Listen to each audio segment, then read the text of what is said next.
අනික් කාරණාව තමයි දැන් මේ අපිට ගෙයක් හදන්න පටන් ගන්නකොට අපි ඉස්සෙල්ලාම බාස් කෙනෙක් තෝරගන්නවා තමයි.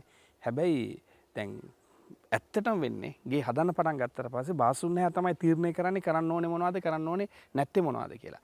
බාසුන් නැහැගේ වෙන වැරදි හදාගන්න යා එක එක දේවල් කරන්න පුළුවන්. හැබැයි හොඳම දේ තමයි කොන්ට්‍රැක්ටර් නෙමෙයි ආකිටෙක්චර් තමයි තීරණය කරන්න ඕනේ මොනවද කරන්න ඕනේ. ආකිටෙක්චර් එකේ ගන්න ඕන උදව්ව එයාගෙන් ගන්න ඕන පහසුකම් සේවාව ටික අපි එයා ගන්නෙ නැහැ. අපි යාව ප්ලෑන් එක දුන්නාට පස්සේ යාව එහෙම මයින් කරලා දාලා.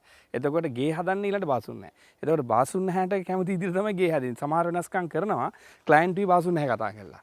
ඉතින් එහෙම කළේ සමහරලාව ඒක වෙන එකේ වැරදි ගොඩක් වෙනවා. එකක් දැන් ආකිටෙක්චර් සමහරලාවට බර එන්න ඕන තැන් එතකොට මේකේ සමහර පාවිච්චි කරන ටෙක්නොලොජි ස්කීම් තැන් ටික කිව්වට පස්සේ ඒක බාසුන් නැහැ දන්නේ නැහැ. සමහරට බාසුන් නැහැ අලුත්ම දෙයක් එන්න පුළුවන්. අලුත්ම කන්සෙප්ට් එකක් එන්න පුළුවන්. හැබැයි කන්සෙප්ට් එක බාසුන් නැහැ දන්නේ නැතුණාම බාසුන් නැහැ දන්න දේත් එක්ක ගේ හදාගෙන යන්න හදනවා ක්ලයන්ට් එක්ක කතා කරගෙන.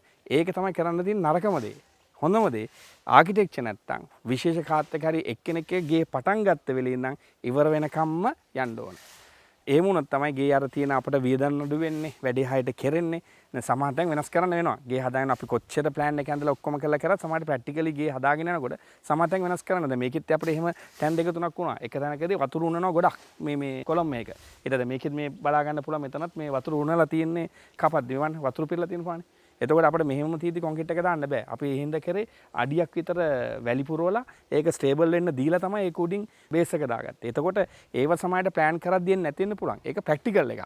එතකොට ඒක තීරණය කරන්න අර ප්ලෑන් එක ඇඳපු එක්කෙනා හෝ ඉංජිනේර කෙනෙක් හෝ ඒකට සුදුසුකම් තියෙන පුද්ගලෙක්ගේ අවශ්‍යතාවය මුලින් සිට අගටම ගන්න ඕන. ඒ ගත්තොත් තමයි ඔයාලගේ මේක ශක්තිමත් වෙන්නේ. ඒ වගේම මේ වැඩේ අඩු වියදමකින් Tamanට ඕන විදියට කරගන්න පුළුවන් වෙන්නේ.